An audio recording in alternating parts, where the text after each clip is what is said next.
Hi everyone, I'm Raja and you're watching Character Media.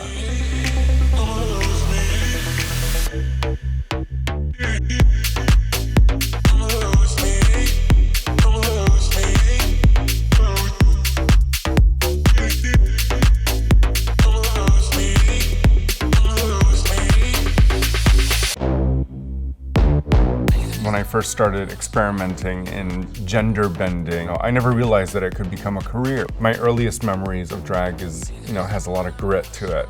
I will miss that because that no longer exists, but I do love where it's at. It's an industry now. The first time I did drag, I was probably about 3 or 4 years old, I'd say. My father was a soccer player, so he had very long socks. And I realized that the long socks or something was feminine, but the experimentation really began in my teens, in the early 90s. I'm very glad that I grew up in that time. I'm glad I saw what I saw and did what I did, because I wouldn't be the person I am today if I hadn't.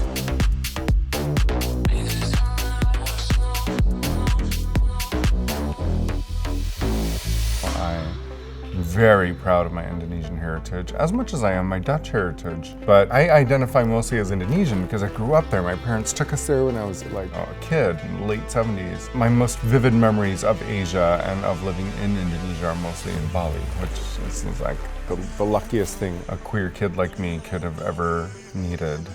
I always do incorporate a little bit of traditional garb in the sense of like the elements. There's always a fleck of gold. There's always something ritualistic about it. There's always something like she's gonna walk into any temple and everyone's gonna be fine with it.